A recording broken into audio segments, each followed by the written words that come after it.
The ocean floor is a museum of forgotten worlds. For centuries, stories of drowned cities were dismissed as sailors' fantasies, but we now know many were real. This video explores 20 underwater cities once thought to be mythological, and by the end, you will see human history in an entirely new light. We will uncover how a bustling Egyptian port vanished beneath the bay, and why a Chinese metropolis rests in an artificial lake. What if the tales of a god's golden kingdom were based on a sunken harbor? The line between legend and history is thinner than you think. How many other stories whispered through time might be waiting for us in the deep? Every legend begins with a seed of truth. Before we explore these sunken cities, we must understand the very nature of the stories that preserved their memory. For thousands of years before the written word, human history lived in the spoken tale. A village elder recounting the great flood that reshaped the coast, a sailor describing a glittering spire seen beneath the waves on a clear day. These were not mere fantasies. They were the libraries of their time, encoding real events and places within layers of symbolic language. The universal stories we find across cultures, of entire lands vanishing beneath the sea, speak to a shared human experience of cataclysm and loss. The tale of Atlantis, for instance, is not an isolated invention. It is part of a global pattern of flood myths that likely echo collective memories of rising sea levels at the end of the last ice age, events that truly did drown coastal settlements around the world. This process of memory transforming into myth has a name: euhemerism. It is the idea that the gods and monsters of our oldest stories were once historical figures and events, their deeds magnified and their identities blurred by centuries of retelling. A powerful king becomes a god, a devastating tsunami becomes the wrath of a sea deity, and a prosperous trading port that sank becomes a golden kingdom of legend. The city itself does not disappear. It simply changes form from a place of stone and mortar to a place of symbol and meaning in the cultural imagination. As we journey through these 20 underwater sites, you will witness this transformation in action time and again. You will see how a factual harbor collapse can birth a story of divine punishment, or how the crumbling remains of a grand staircase can become the mythical path to an underworld. The line between a historical record and a sacred myth is not a wall. It is a veil worn thin by time, waiting for a curious mind to gently pull it aside. So how do we pull back that veil to reveal the truth beneath the waves? The search for these lost cities has been transformed from a treasure hunter's dream into a precise science, powered by tools that would seem like magic to the sailors who first told the stories. To understand the discoveries, we must first understand the detectives and their methods. The most fundamental tool is sonar, but not the simple depth finder on a fishing boat. Side-scan sonar is the workhorse of underwater archaeology. Towed behind a research vessel, it emits fan-shaped pulses of sound that paint a detailed, almost photographic image of the seafloor. It can distinguish between a natural rock formation and the straight, purposeful lines of a human-built wall from hundreds of feet away, revealing the ghostly outlines of streets and foundations. To peer deeper, literally beneath the sand, marine archaeologists use magnetometers. These devices detect tiny variations in the Earth's magnetic field. Since fired materials like pottery, bricks, and metal objects have a different magnetic signature than the surrounding sediment, a magnetometer can map the location of buried hearths, kilns, or even shipwrecks without moving a single grain of sand. But to truly see these places, we send down robotic ambassadors, remotely operated vehicles, or ROVs. These untethered submersibles, equipped with powerful lights and high-definition cameras, are our eyes in the abyss. They can hover motionless above a delicate mosaic floor, gently clear silt with a controlled jet of water, and bring back crystal-clear footage from depths no human diver could safely reach.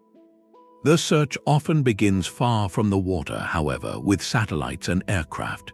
By analyzing subtle differences in water color, vegetation growth, or even the moisture content of soil, satellite imagery can hint at the presence of large, buried structures.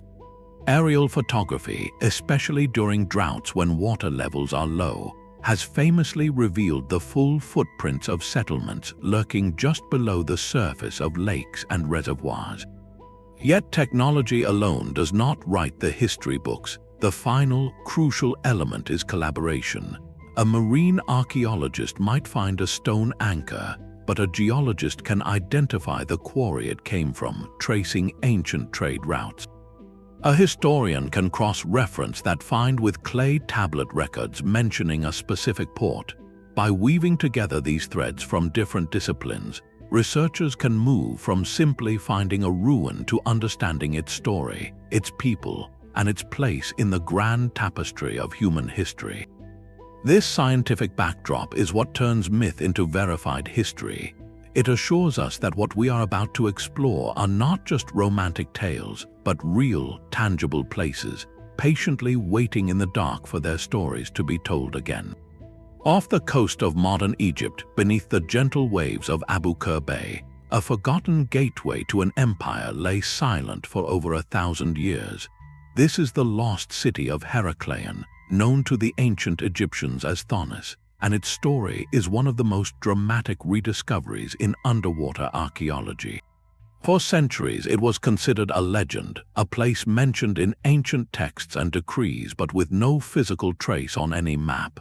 Then, in the year 2000, French marine archaeologist Frank Gaudiot and his team, working from historical clues, began a systematic survey of the bay. Their sonar equipment soon revealed unnatural shapes on the seafloor, and what they brought to the surface was nothing short of breathtaking. From the murky depths emerged colossal statues of a pharaoh and a queen, carved from red granite and standing over 16 feet tall, as if frozen in mid-procession.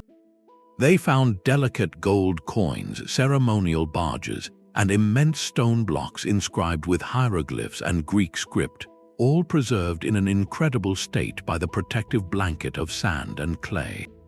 The scale of the discovery confirmed this was no minor outpost, but a vital, thriving metropolis. Heracleion was the mandatory port of entry for all trade coming from the Greek world into Egypt. Imagine a bustling, cosmopolitan harbor where ships from across the Mediterranean would anchor. Greek merchants, before being allowed to sail further up the Nile to the great city of Naucratis, had to present their cargo here. Officials would assess their goods, and the merchants would pay their taxes and duties at the grand temple dedicated to the god Ammon. This temple complex, now found underwater, was the very heart of the city's political and spiritual power.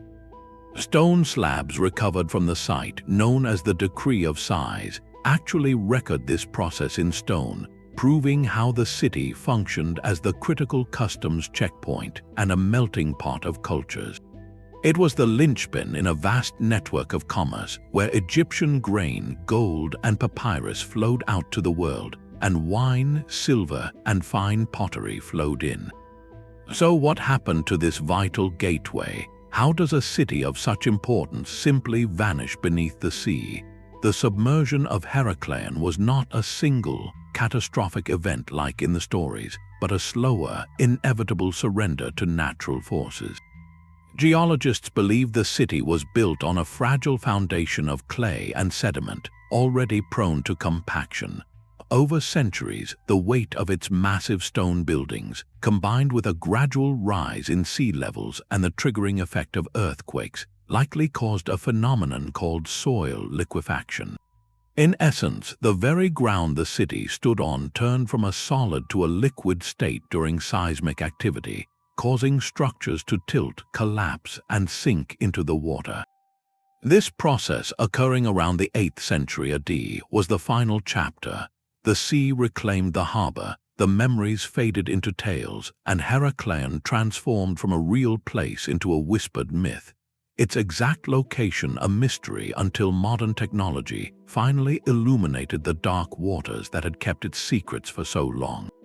While Heracleion reveals the final days of a classical port, another sunken city offers a window into a much earlier dawn of civilization. Just off the southern coast of Greece, in the clear, shallow waters of the Peloponnese, lies a ghostly blueprint of a community so ancient it predates even the legends of Homer. This is Pavlopetri, the oldest known submerged city in the world, a place where time seems to have paused in the middle of a Bronze Age afternoon. Its discovery was almost accidental. In 1967, a young oceanographer named Nicholas Fleming was surveying the coastline when he noticed strange, geometric shapes on the seabed. What he had found was not a collection of scattered ruins, but an entire town plan preserved with an almost eerie clarity. The city's layout is stunningly complete. You can clearly trace the main street, a central thoroughfare that once echoed with the sounds of daily life. Branching off from it are narrower lanes leading to the foundations of what were homes, workshops, and public buildings. Courtyards are still defined by the stones that once marked their boundaries, and even the outlines of tombs are visible, speaking to how the living and those who came before them shared the same urban space. This level of preservation is a gift to archaeologists, providing an unparalleled snapshot of Mycenaean urban life from over 5,000 years ago. We are not looking at a ceremonial site or a fortress, but a functioning, working town where merchants, artisans, and families went about their ordinary lives. Researchers have mapped nearly 45,000 square feet of this underwater grid, identifying complexes that likely served as a central administrative building, a textile production area, and storage facilities that hint at a society engaged in trade and craftsmanship. The pottery fragments recovered from the site tell a story of connections, showing influences from the Minoan civilization of Crete, indicating this was a connected maritime community. Its submersion, likely due to a combination of gradual sea level rise and seismic activity around 1000 BC, froze this community in time. What does it mean to stand, or rather swim, above a city so intact you can mentally reconstruct the walk from a home to the town square, yet it remained utterly unknown to history for millennia? Pavlopetri forces us to confront a humbling truth. Our recorded history, the grand narratives of kings and empires, is only a fraction of the human story. Countless other communities, just as real and complex, have simply vanished from memory, their stories swallowed by the land and sea. This silent, stony grid on the seafloor is a powerful reminder that for every city we have found, there may be 100 more still waiting, their streets empty, their stories untold, resting just beyond the edge of our knowledge. From the silent grid of Pavlopetri, we travel east to a coastline where history is not silent but sung. In the waters off modern Gujarat, India, lies a discovery that resonates with the echoes of sacred verse. This is the search for Dwarka, the legendary city of Lord Krishna, a place described in ancient Hindu texts like the Mahabharata and the Puranas as a magnificent, fortified island kingdom, adorned with palaces and bustling with prosperity before it was ultimately claimed by the sea. For millennia, this was a story of pure faith, a divine narrative about the departure of a beloved deity from the earthly realm. Then, in the mid-20th century, archaeology began to whisper a different, complementary truth. Marine excavations led by pioneers like Dr. S.R. Rao revealed something astonishing beneath the waves of the Arabian Sea. Scattered across the seabed near the modern town of Dwarka, divers and researchers began to bring up evidence of a sophisticated, ancient port. They found well-dressed stone blocks that formed large foundations, suggesting massive walls or platforms. They recovered stone anchors with holes for mooring ropes, pottery shards, and other artifacts that pointed to a bustling maritime settlement. Scientific dating methods applied to these materials suggest the submerged structures could date back to the second millennium before the Common Era, a time frame that intriguingly overlaps with the traditional dating of the epic stories themselves. This is where the journey becomes truly fascinating, at the intersection of scripture and spade. For many believers, these underwater stones are not merely remnants of an old harbor. They are physical validation of a sacred history, tangible proof that the glorious Dwarka of the texts was a real material city. The discovery beautifully bridges two worlds. It allows for a reading where the divine narrative and the archaeological record are not in conflict, but in conversation. One can appreciate the profound spiritual significance of Dwarka as the abode of Krishna, while simultaneously studying the material clues of a sophisticated Bronze Age maritime culture that thrived on that very coast. The submerged structures do not prove the metaphysical events of the epics, but they do ground the stories in a plausible historical and geographical setting. They show us that the great poetic imaginations of the past were often built upon the foundations of real places, real achievements, and real communities whose memory was preserved and elevated through story. The search for Dwarka, therefore, is more than an archaeological dig. It is a delicate act of listening where the sounds of waves against ancient stone seem to harmonize with verses chanted for thousands of years. Sometimes a city is not lost to nature's fury, but to humanity's progress. In the clear, deep waters of Qingdao Lake in China's Zhejiang province lies a silent metropolis, a place of breathtaking beauty that was not forgotten but deliberately surrendered. This is the Lion City, or Xicheng, and its story is one of modern ambition and ancient preservation locked in a watery embrace. For centuries, it was a thriving center of politics and culture, its foundations laid during the Eastern Han Dynasty, and its grandest architecture flourishing under the Ming and Qing dynasties. The city earned its name from the nearby Five Lion Mountain, and for generations its streets echoed with life, adorned with exquisite stonework that spoke of imperial artistry and local pride. Then, in the late 1950s, the Chinese government made a monumental decision to meet the growing energy needs of the region. They embarked on the construction of the Xinan River Dam and hydroelectric station. To create the massive reservoir required, the valley containing Xicheng and nearly 30 other villages was to be flooded. In 1959, the waters began to rise. There was no sudden cataclysm, but a slow, deliberate transformation as the Lion City was methodically evacuated and then submerged beneath the new, artificial lake. What was once a bustling urban center became a memory, then a rumor, then a legend whispered about in the communities along the new shoreline. For decades, it rested in darkness over 100 feet below the surface, visited only by fish and the slow passage of time. The cold, dark water, devoid of strong currents and sunlight, became an unexpected preservative. While the lake above powered modern cities, the city below entered a state of perfect suspended animation. When divers and researchers finally returned to document it, they were met with a vision that defied belief.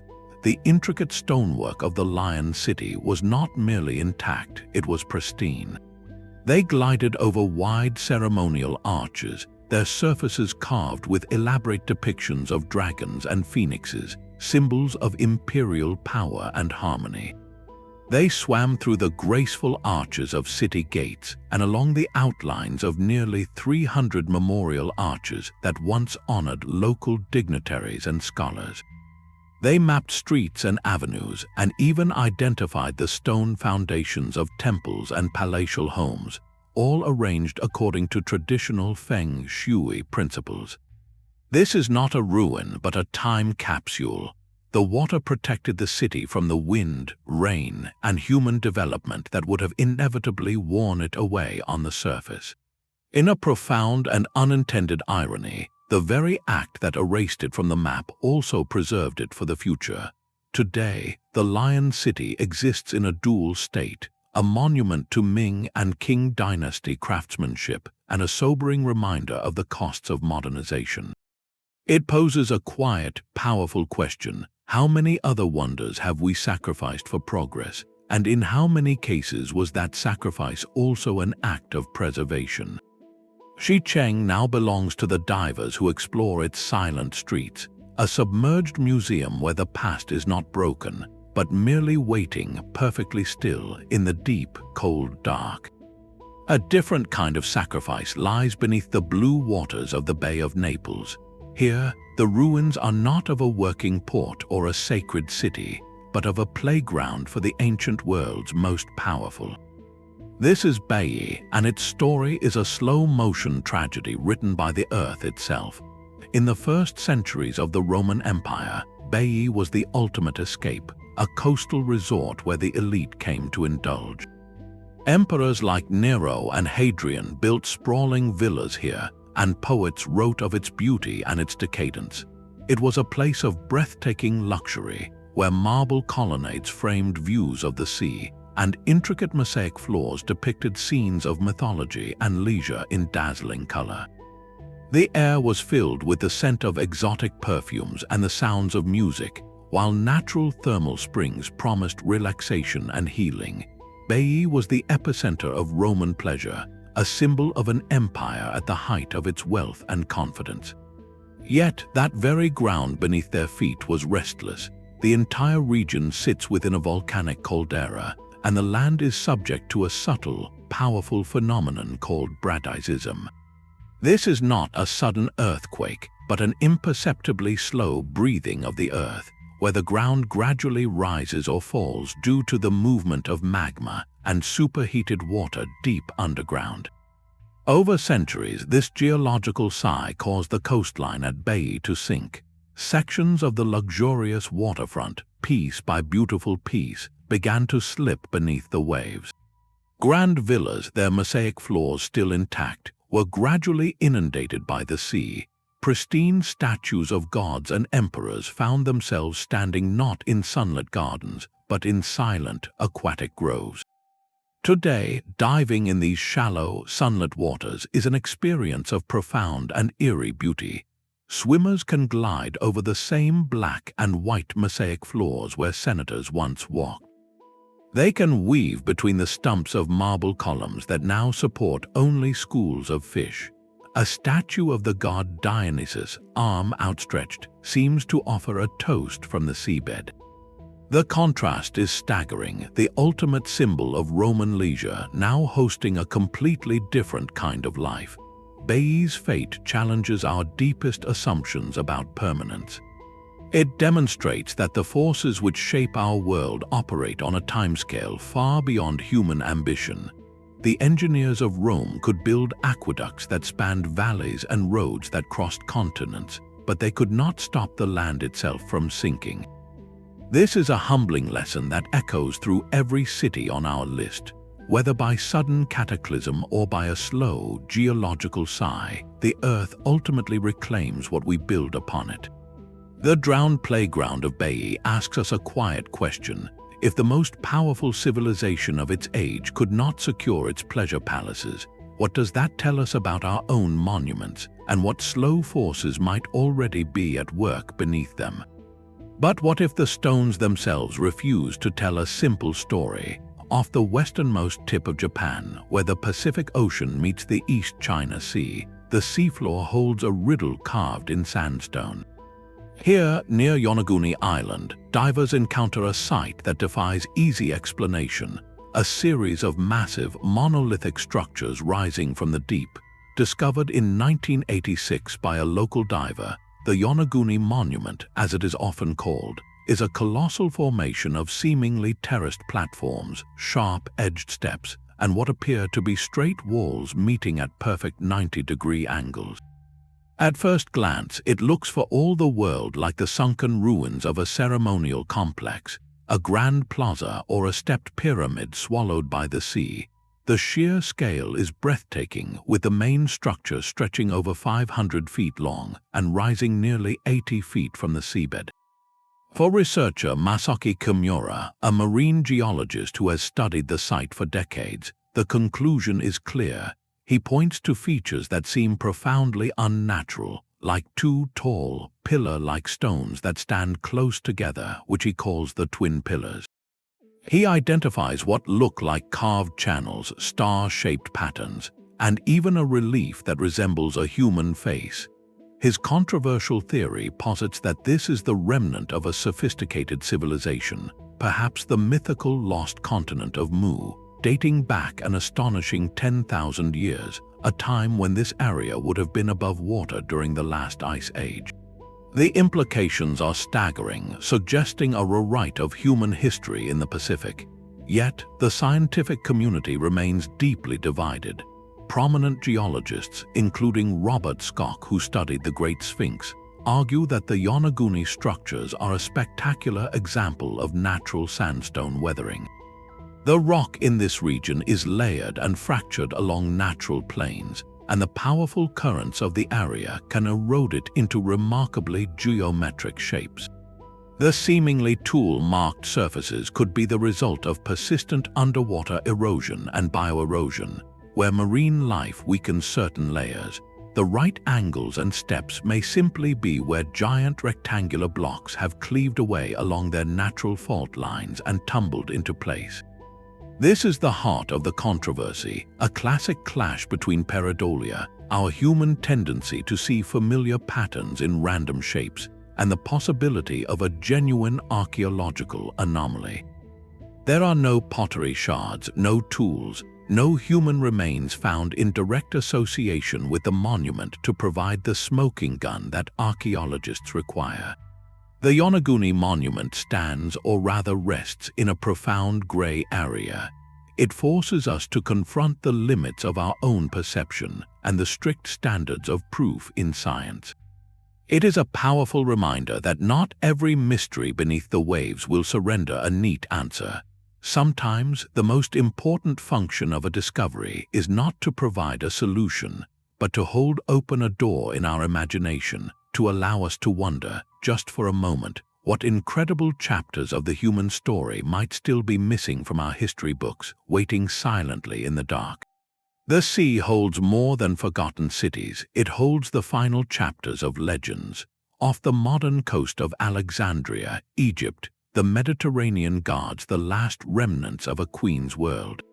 Here, beneath the sediment of the harbor, lie the scattered pieces of the royal quarter, the heart of Hellenistic Alexandria, believed to have collapsed into the water during a series of devastating earthquakes over 1,500 years ago. This is the lost realm of Cleopatra VII, and its slow recovery from the deep is a story of merging myth with tangible stone. For centuries, her palace was a setting of pure drama, known only from ancient texts describing its grandeur and the tragic end of its most famous resident. Then, in the 1990s, a team led by French marine archaeologist Franck Gaudiot began a monumental survey of the eastern harbor. What they mapped was not a random debris field, but a vast submerged landscape of antiquity. From the murky depths, they raised colossal statues of sphinxes, their enigmatic smiles now aimed toward the surface light. They documented immense granite columns, toppled like dominoes, and the foundations of grand buildings that once lined the island of Anterodos, the royal island. Among these ruins, researchers believe, could be the very palace where Cleopatra ruled and, according to legend, chose her fate. This search grounds a figure of immense personal drama in the physical reality of urban catastrophe. The Cleopatra of history was the last active ruler of the Ptolemaic kingdom, a dynasty that emerged after Alexander the Great. Her Alexandria was the pinnacle of the Hellenistic period, a dazzling fusion of Greek and Egyptian culture where philosophers debated in the Great Library and architects built the towering lighthouse, one of the seven wonders.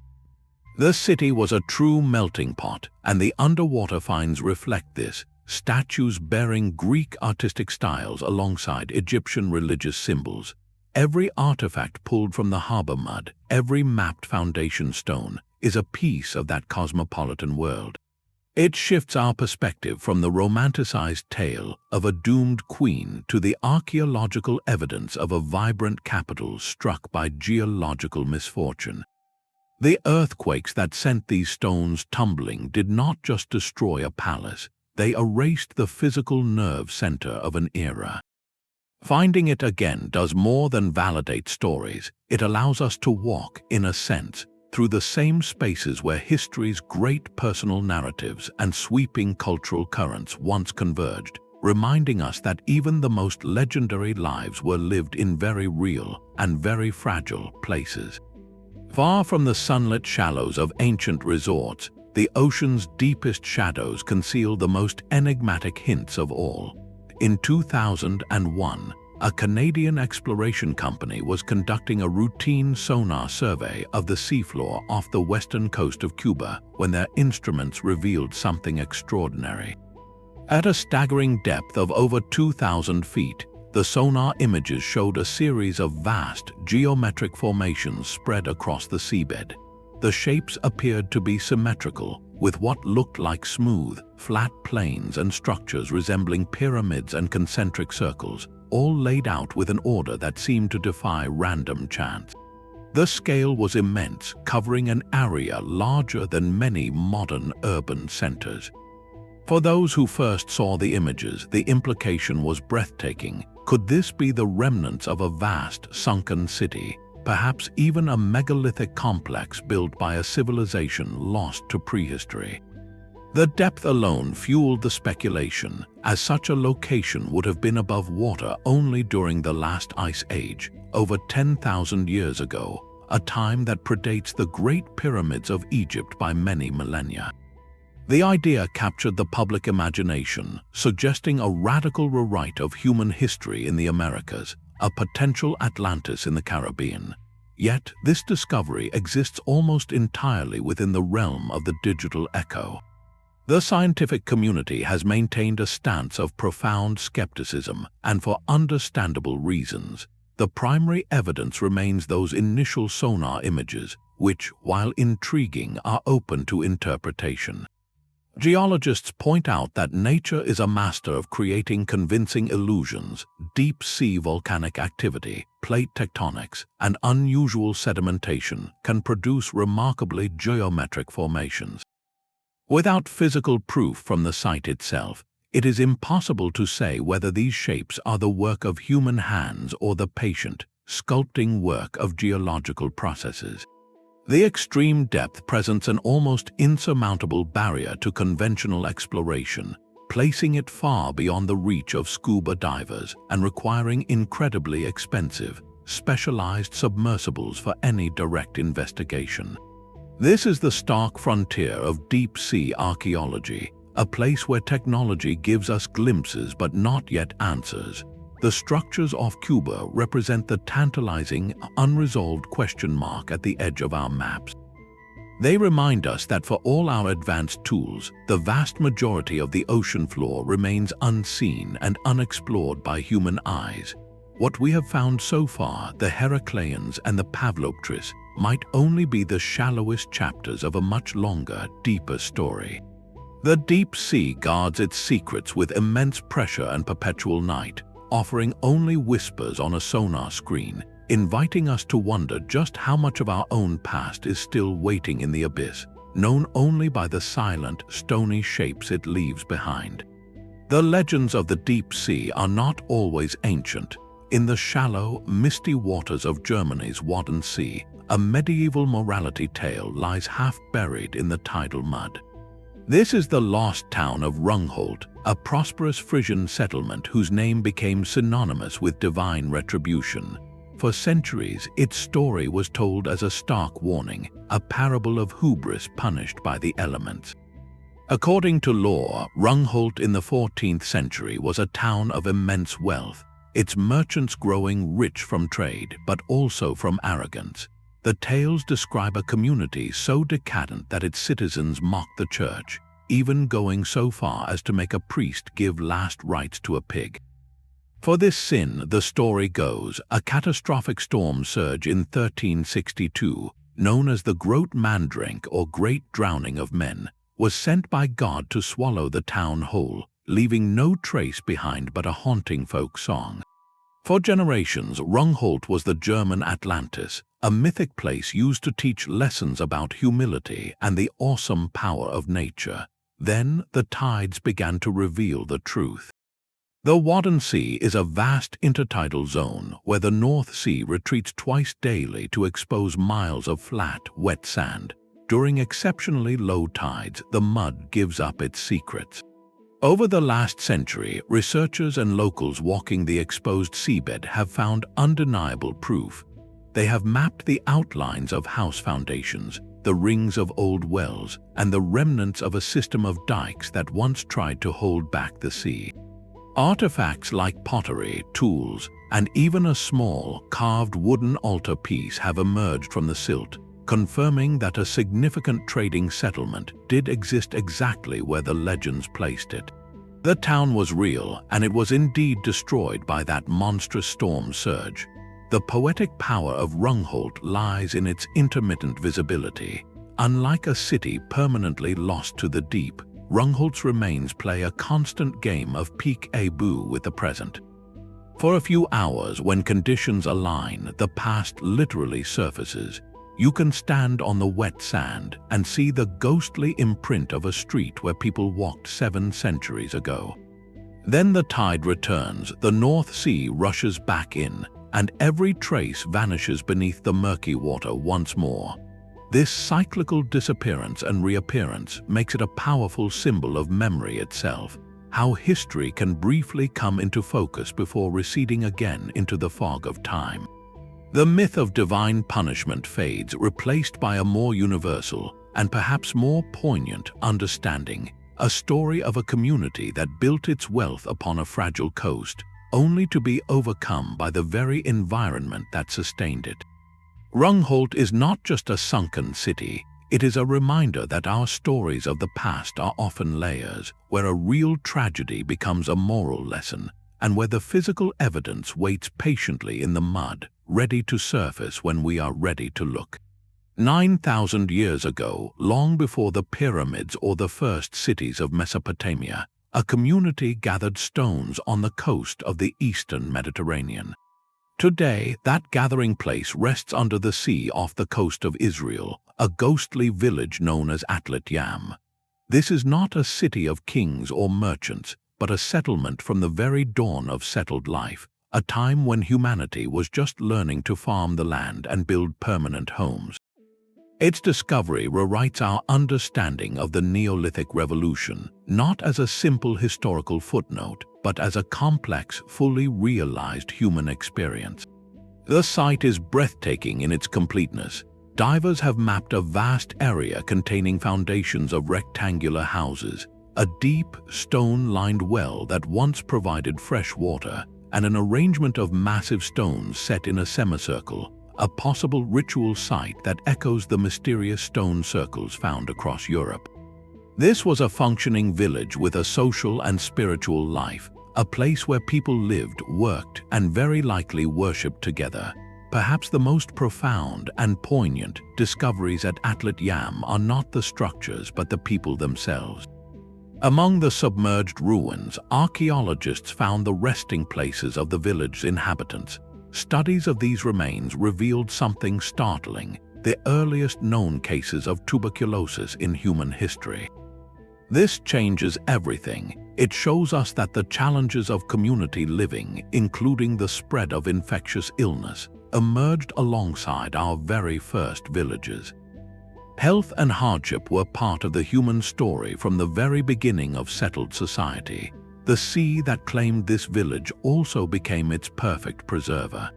The gradual rise of the Mediterranean after the last ice age slowly flooded the site, covering it in layers of protective sand and silt.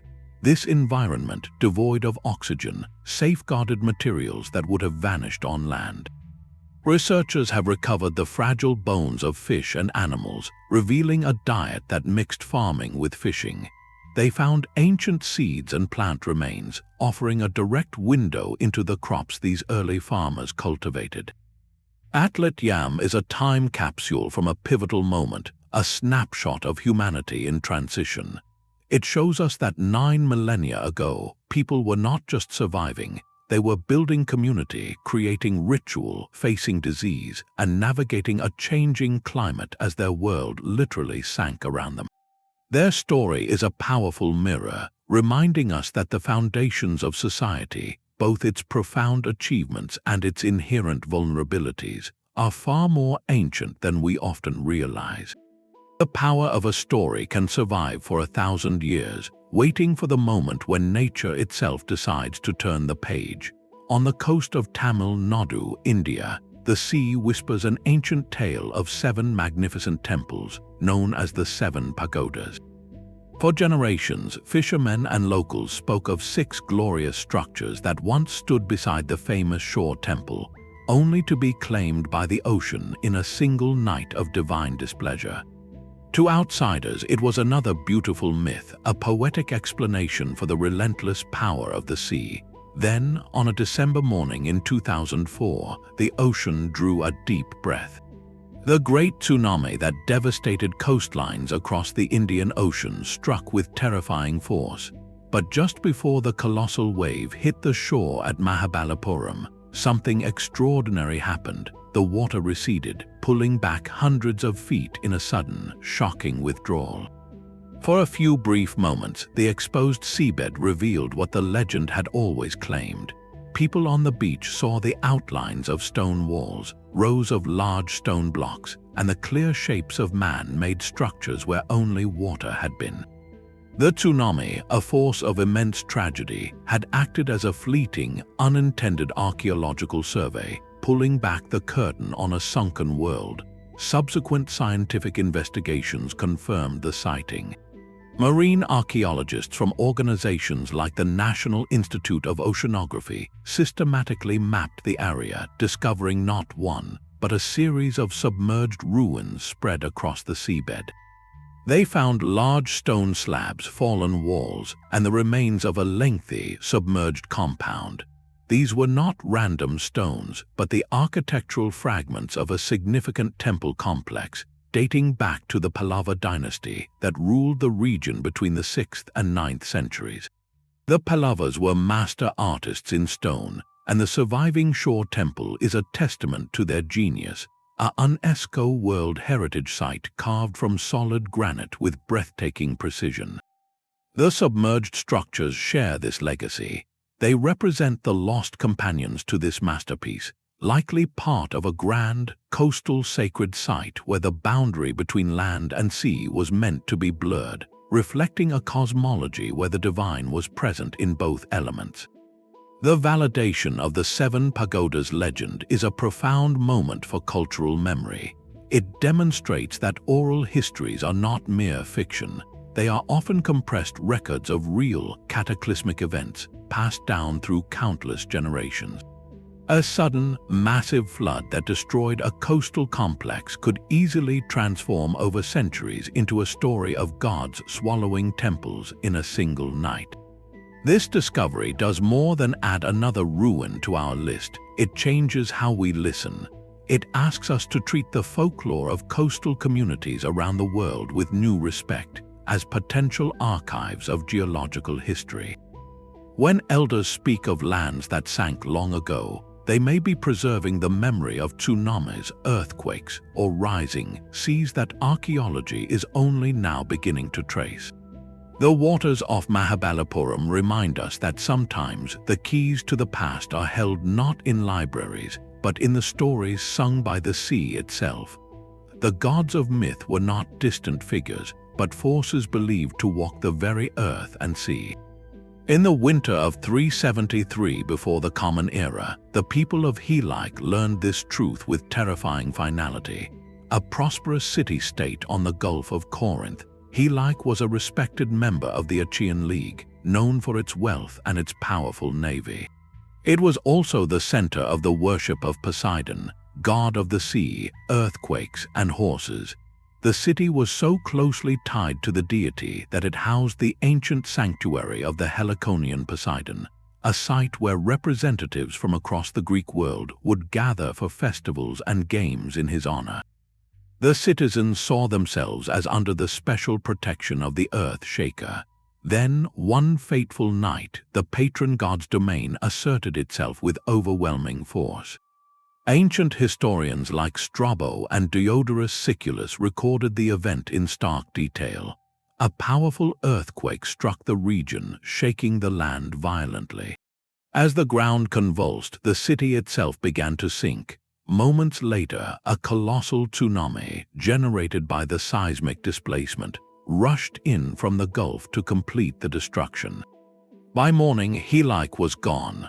Not merely damaged but utterly erased from the coastline, submerged beneath the waters of a new inland lagoon.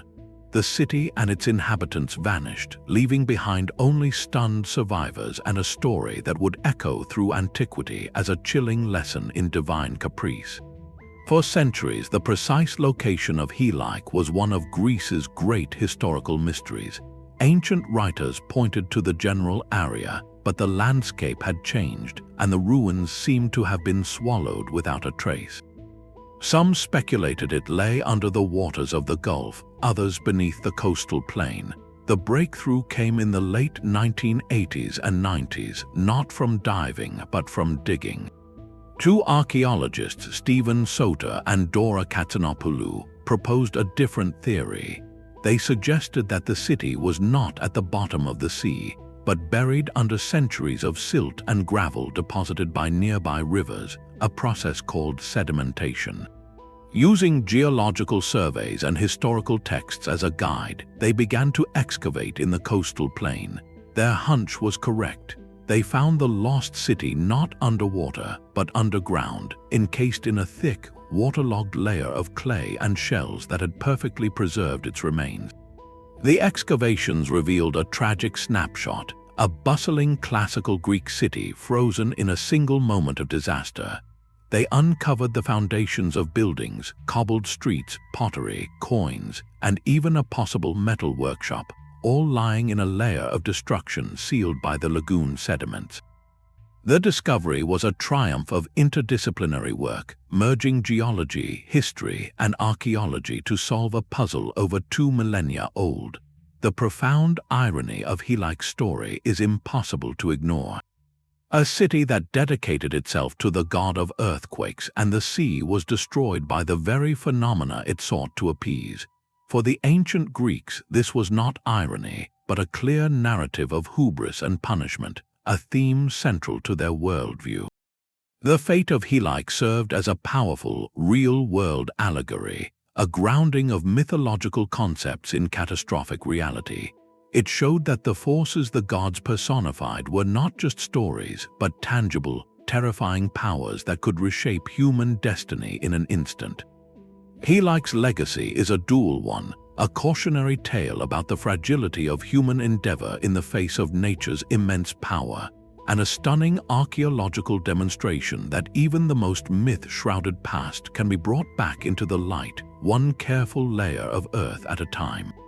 The line between a revolutionary discovery and a scientific mirage can be razor-thin. In the early 2000s, a team from India's National Institute of Ocean Technology was conducting a pollution survey in the Gulf of Combat, formerly Cambay, when their sonar equipment began to record something astonishing. The images showed what appeared to be vast geometric patterns on the seafloor, over 100 feet down. The shapes suggested walls, staircases, and the outlines of large buildings spread across a staggering area.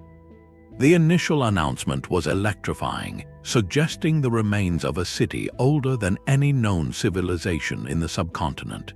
To support the claim, researchers pointed to artifacts reportedly recovered from the site, including pieces of wood and stone tools. Most stunning were the carbon dating results from wood samples, which suggested an age of around 9,500 years, or 7,500 before the Common Era. If verified, this would not just rewrite Indian history, but the global narrative of urban development, placing a sophisticated settlement in India thousands of years before the great cities of Mesopotamia and the Indus Valley. The potential implications were staggering, hinting at a lost chapter of human achievement swallowed by rising seas at the end of the last ice age. However, the scientific community responded not with celebration, but with intense and necessary skepticism. Major questions arose almost immediately. The artifacts, critics noted, were not recovered through a controlled archaeological excavation. They were dredged from the silty seafloor, a process that can mix materials from different time periods, making it impossible to be certain they came from the structures seen on sonar. The powerful tidal currents in the Gulf of Combat are known to move and scatter objects across great distances. Furthermore, geologists argued that the sonar images themselves could be explained by natural processes. The region has a history of seismic activity and unusual sandstone formations that can fracture into remarkably straight lines and right angles.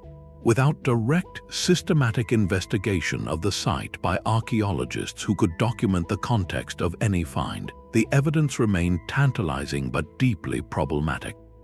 This controversy is not a failure of science but a demonstration of its core strength.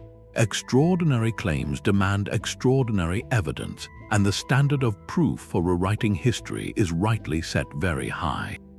The Gulf of Combat findings stand as a crucial case study in the discipline, a reminder that the journey from a sonar anomaly to a confirmed lost city is long and fraught with rigorous debate.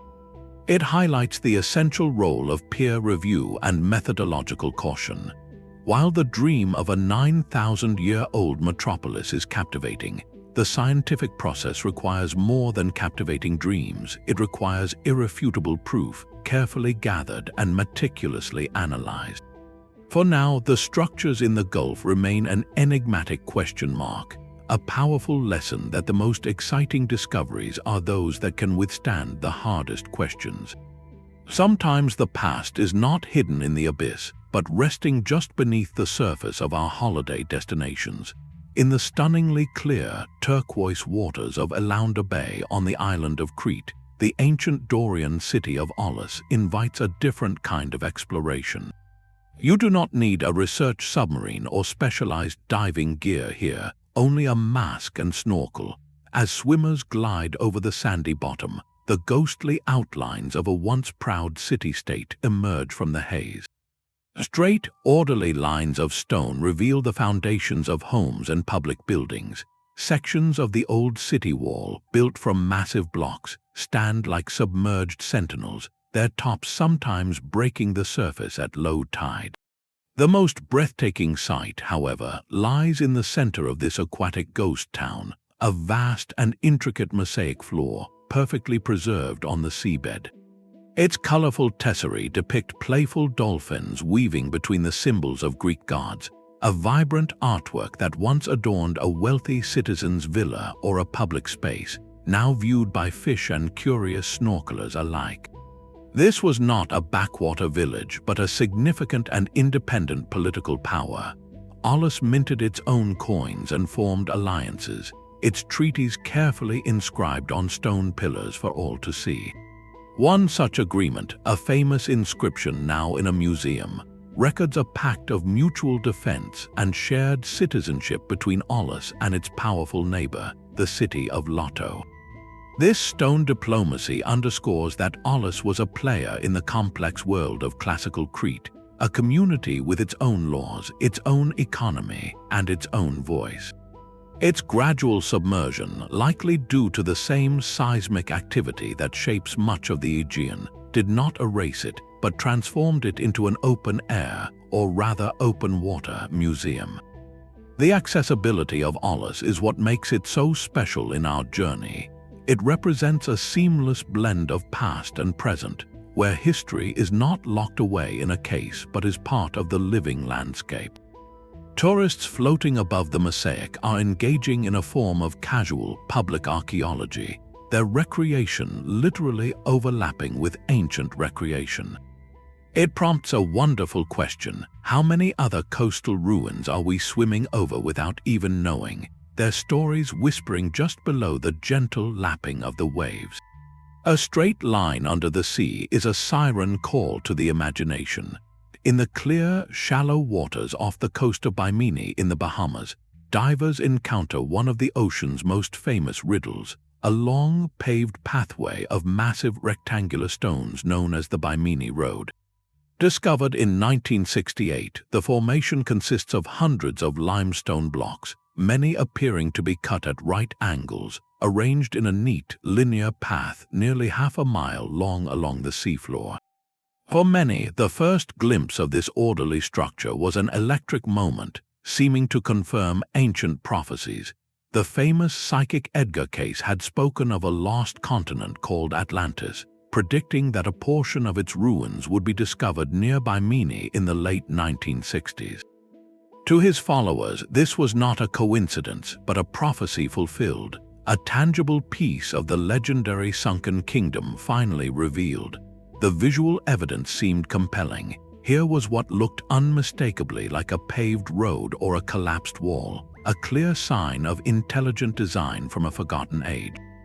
Enthusiasts point to the precise angles and alignment of the stones, arguing that nature could not create something so geometrically perfect.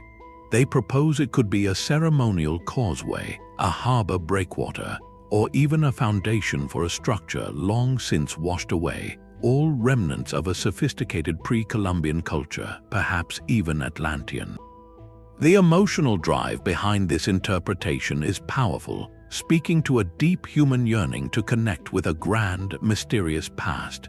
As one researcher of alternative history put it, when you stand on those stones, you feel you are walking on a piece of a story the whole world has forgotten.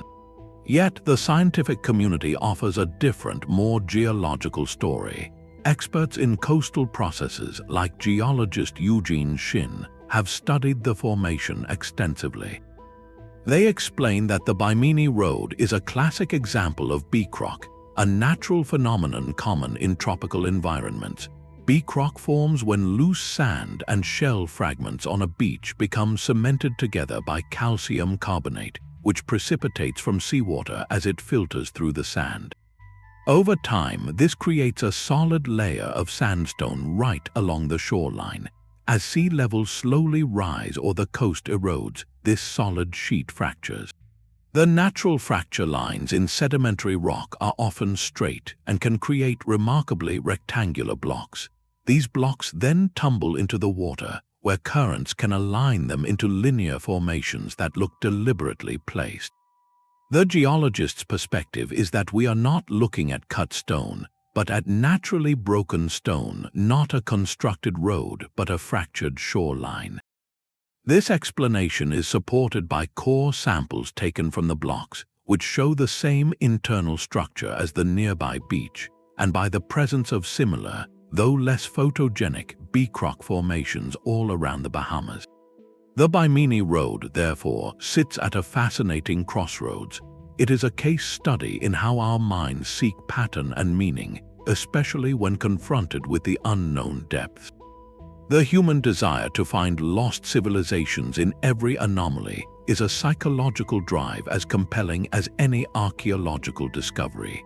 It reveals our hunger for mystery, for a past that is more magical and more advanced than our history books allow. Whether one sees a mythical highway or a beautiful accident of nature, the Baiae Road continues to captivate because it challenges us to question what we see, and more importantly, why we so deeply want to see it. High in the Andes, where the air is thin and the sky feels immense, the world's highest navigable lake holds secrets not of the sea, but of the mountains. Lake Titicaca, straddling the border of Bolivia and Peru, is a place of profound spiritual power for the Andean peoples, and its deep, cold waters guard a different kind of submerged history. Here, the concept of an underwater city shifts dramatically. We are not looking at a coastal port claimed by rising oceans, but at sacred sites and villages that slipped beneath the lake's surface due to ancient hydrological changes, their significance amplified by the spiritual landscape. For the Tiwanaku culture, a pre-Incan civilization that flourished over 1,000 years ago, Titicaca was not just a source of water and life, it was a living deity, a portal to the underworld known as Akupacha. Offerings made to the lake were not lost, they were delivered directly to the realm of ancestors and earth spirits. This belief turns the entire lakebed into a vast, submerged ceremonial complex. Recent underwater archaeological expeditions have brought this spiritual relationship into stunning focus. Divers exploring near the island of the sun, the mythical birthplace of the Inca sun god, discovered a carefully constructed underwater site. They found a stone terrace or platform and scattered around it a collection of ritual offerings, including finely crafted ceramic incense burners known as kiros, and ornaments made of precious shell and stone. These were not items carelessly dropped, but objects intentionally placed into the sacred waters, gifts to the depths. This discovery expands our understanding completely. It shows that for the Tiwanaku and later the Inca, the lake was an active part of their ritual architecture. A priest standing on that stone terrace would have been performing a ceremony within the sacred body of water, not just beside it. The submersion of these sites likely occurred over centuries as the lake's water levels naturally fluctuated, a slow, rhythmic process that may have been incorporated into their cosmology, seeing the lake as a breathing entity that would sometimes reclaim what was given to it. This transforms Lake Titicaca from a simple repository of drowned villages into a three-dimensional spiritual map. The underwater ruins are not evidence of a catastrophe, but of a continuous, intentional dialogue between a culture and the powerful natural force it revered. It reminds us that a city is more than streets and houses. It is a network of meaning, and sometimes the most important parts of that network are built not to resist the water, but to communicate with it. History books are not just written on paper, but sometimes in the silent geography of a sunken harbor. On the western coast of Turkey, near the modern town of Baiae, the sea hides the lost port of Kane, an island city whose name appears in the crisp, military prose of the ancient historian Thucydides. For centuries, scholars knew of Kane from these texts, a strategic Aegean stop mentioned in the context of the Great Peloponnesian War between Athens and Sparta, but its precise location was a mystery swallowed by time. The search for it became a perfect marriage of classical scholarship and earth science. Researchers began by studying the local geology, noting the dramatic evidence of seismic activity along the coastline. They looked for a place where the land had clearly changed, where a peninsula might have been an island long ago, or where a harbor might have vanished.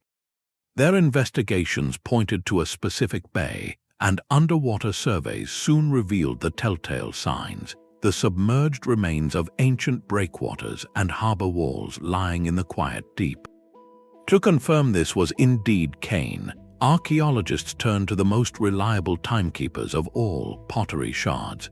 By analyzing the styles and dates of ceramics dredged from the harbor floor, they could match the occupation of the site directly to the 5th century before the Common Era, the exact period when Thucydides wrote of Athenian ships using the port.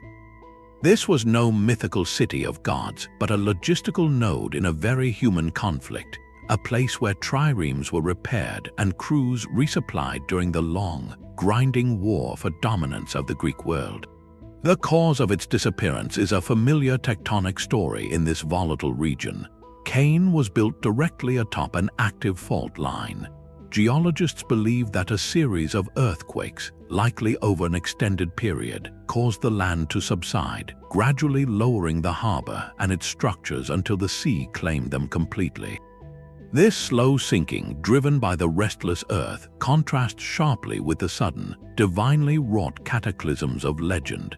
Kane's story is powerful because of its specificity. It anchors us to a recorded date, a known war, and a historian's careful account.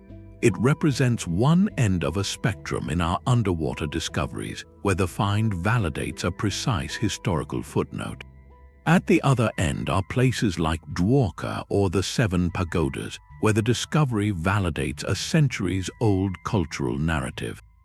Every sunken city we explore exists somewhere on this line between documented event and legendary memory, each one teaching us that the past speaks to us in many different languages, from the clinical report of a military campaign to the poetic lament of a flooded temple.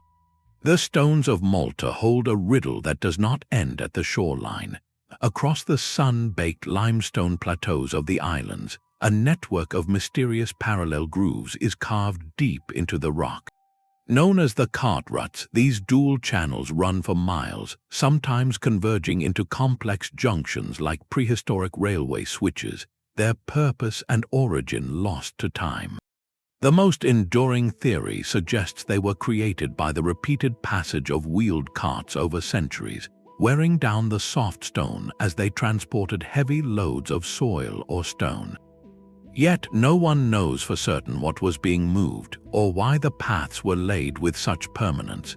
The true mystery deepens quite literally at the water's edge. On Malta's southern coast, at a place called Sigui, these very same cart ruts do not simply stop at a cliff. They continue their parallel course directly off the rock face and disappear beneath the clear blue waters of the Mediterranean. Divers who follow them underwater report that the grooves maintain their formation, snaking across the submerged limestone shelf before finally fading into the sand and deeper sea. This is not a coincidence or an optical illusion. It is a geological fingerprint of a different world. During the last ice age, when vast amounts of water were locked in glaciers, global sea levels were hundreds of feet lower than they are today. Malta was not a small archipelago, but part of a much larger landmass connected to Sicily and the European continent. The areas now covered by shallow seas were dry, rolling plains. The cart ruts that now vanish underwater were likely created on that exposed land, used by the island's enigmatic temple-building culture to traverse a landscape that no longer exists. Their submersion is a quiet, powerful testament to a slow-motion cataclysm, the great melt that followed the Ice Age. As glaciers receded, the seas rose steadily over millennia, gradually drowning the coastal plains and lower valleys of this prehistoric world. The cart ruts are a bridge between two realms of archaeology. They challenge us to see the landscape not as it is, but as it was. A terrestrial mystery becomes a marine one, urging researchers to think holistically. Understanding the full scope of ancient human activity requires looking beyond the present coastline to consider how entire chapters of settlement, trade, and daily travel now lie silent on the continental shelf. These submerged grooves are more than a curiosity. They are a ghost map charting forgotten routes across a lost world, inviting us to wonder what other everyday paths of ancient life might still be traced, waiting patiently beneath the waves. The boundary between land and sea is not always a sharp line, but a fluid, shifting zone of human ambition. On the tiny, remote island of Pohnpei in the Pacific, a city was built not just near the water, but directly upon it. This is Nan Madol, a staggering complex of nearly 100 artificial islets, constructed over a shallow coral reef and interconnected by a network of tidal canals. Often called the Venice of the Pacific, its scale is almost incomprehensible. The builders of the Saudeleur dynasty moved millions of tons of colossal basalt logs, some weighing many tons, to raise these platforms from the lagoon floor. The result is a silent, geometric maze of stone, where the sounds of the modern world fade, replaced by the lap of water against ancient walls and the whisper of the wind through dense mangrove forests. While the main ruins stand above the tide, the very foundation of Nan Madol is aquatic. Its islets are surrounded by and built upon the water, and local lore has long suggested that the city's full extent is not yet known. Some researchers and oral histories speculate that key structures, or perhaps earlier phases of construction, could lie submerged in the surrounding channels or beneath the silt of the mangrove swamps. The logistical heart of such a massive undertaking, a quarry, a dock, or a ceremonial site, might be waiting just offshore, hidden by centuries of sedimentation and root growth. This possibility places Nan Madol in a fascinating category of its own, a site that blurs our categories. It is not a sunken city in the traditional sense, but a city whose identity is inseparable from the water that defines it. The engineering itself prompts profound questions. How did a society without metal tools, pulleys, or draft animals orchestrate the movement of these prismatic basalt columns across the reef? The prevailing theory involves floating the stones on bamboo rafts during high tide, a testament to an intimate understanding of the local marine environment. The purpose of this immense labor remains shrouded in legend. Local stories speak of the Sordelor rulers as sometimes harsh, their reign ending when a legendary hero, Isoclecal, defeated them. The ruins are said to be haunted, adding a layer of cultural reverence and caution that protects the site to this day. For archaeologists, the potential for underwater investigation around Nan Madol is immense. Systematic surveys of the adjacent channels and reef flats could map the full footprint of the complex. They might reveal submerged retaining walls, fallen monoliths, or even ritual deposits placed in the water, offering clues about how this civilization viewed the boundary between land and sea. Did they see the lagoon as a protective moat, a sacred space, or simply a practical highway for construction and trade? Nan Madol stands as a powerful reminder that our search for lost cities cannot be confined to the deep ocean abyss. Sometimes the secrets are hiding in plain sight, in the shallow, murky waters where mangrove roots grip the stones of a forgotten capital, and where every high tide still flows through the streets of a drowned empire.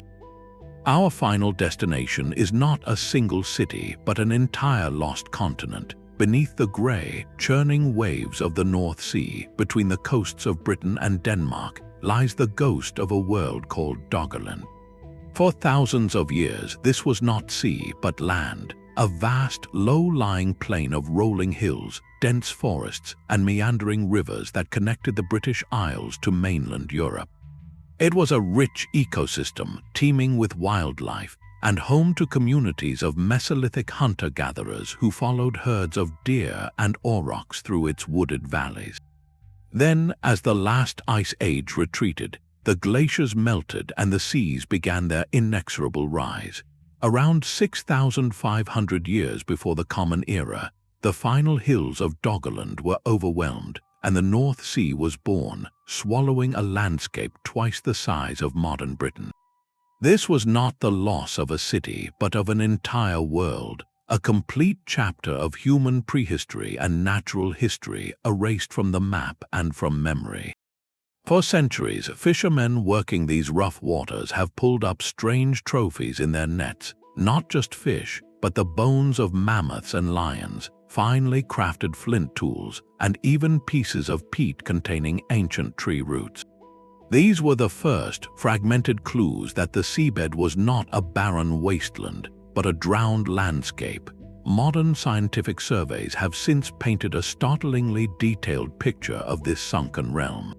Using seismic data originally gathered for oil and gas exploration, researchers have mapped Doggerland's forgotten topography, tracing the courses of its great rivers like the Channel River, and identifying what were once lakes, coastlines, and even potential locations where human groups might have camped. The seabed here is a vast, submerged archive, preserving a snapshot of life from a pivotal time when humanity was transitioning from nomadic hunting to more settled communities. The most poignant finds are the small, personal ones. A barbed antler point, perhaps used for fishing, lost by its owner millennia ago. The worked flint scraper discarded after preparing a hide. These objects are silent, yet they speak volumes about the daily rhythms of life in a world that no longer exists. They tell us of people who knew this land intimately, who navigated by its rivers and hunted in its forests, whose entire cultural identity was woven into a landscape that would vanish beneath their descendants' feet. The flooding of Doggerland was likely a slow process witnessed over generations, a creeping reality that forced communities to continually retreat, adapt, and eventually abandon their ancestral grounds for good. Their stories, their names for the rivers and hills, and their understanding of the world were lost with the land. Doggerland offers a profound, humbling perspective on all the sites we have explored. It reminds us that the ocean's greatest secret is not the ruins of stone and marble, but the lost soil and silt that once supported entire ways of life. Every city we have discussed was built upon a foundation, both literal and cultural, that is far more fragile than it appears. The story of Doggerland is the ultimate backstory, a reminder that the map of human history is written on a page that is itself constantly changing, rewritten by the climate and the currents. As we look out at any coastline today, we are not seeing a permanent border, but a temporary line in the sand, one that has shifted countless times before and will undoubtedly shift again. The silent forests under the North Sea ask us to consider what landscapes we inhabit today might one day, thousands of years from now, be nothing more than stories told by fishermen and strange shapes on a sonar screen in the deep. These silent cities scattered across the seabed are not just a collection of individual tragedies, but a chorus singing a single, profound lesson about humanity's place on a dynamic planet. Stepping back to view them as a whole, clear and sobering patterns emerge. The forces that claimed them were not random acts of divine caprice, but the same natural processes that shape our world today, operating on a timescale beyond human memory. The recurring villains are climate change and seismic activity, often working in tandem. The slow, relentless rise of sea levels following the last ice age is the quiet backdrop for Pavlopetri, Doggerland, and perhaps even the structures off Cuba and Combat, a reminder that coastlines are never permanent. In other places, it was the sudden, violent breath of the earth that delivered the final blow, as the earthquakes and tsunamis that sank Heracleion and Baiae demonstrate. Yet, in every story, we also see the third, crucial element, human adaptation. The people of Rungholt built dikes against the sea. The Romans of Baiae engineered luxurious villas on unstable ground, and the communities of Doggerland retreated, generation by generation, until there was nowhere left to go. These were not passive victims, but active participants in a constant negotiation with their environment. A negotiation they ultimately lost. Each discovery does more than add a pin to a map. It recalibrates our historical timelines and enriches our shared cultural heritage. Finding a city like Heracleion, mentioned in texts but lost to geography, fills a concrete gap in the story of Mediterranean trade. Uncovering a site like Atlit pushes back the clock on communal living and its challenges by thousands of years. And when a legend like the 7 Pagodas is validated, it transforms a cultural metaphor into a historical event, deepening our respect for the oral traditions that carried the truth for centuries. These underwater archives force us to rewrite chapters, not with speculation, but with physical proof pulled from the silt. They remind us that history is not a fixed narrative, but a puzzle we are still assembling, with many of its most important pieces hidden beneath the waves. This collective story inevitably turns our gaze toward the future.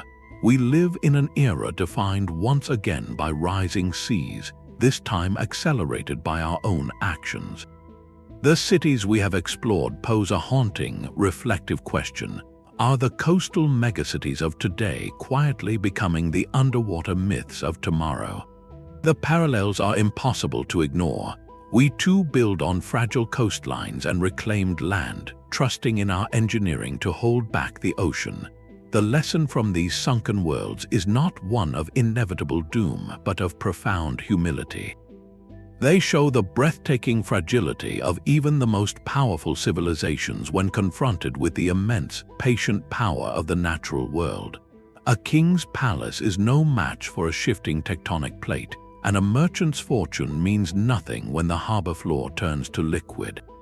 Yet, woven into this narrative of fragility is a parallel thread of incredible resilience and an enduring urge to remember.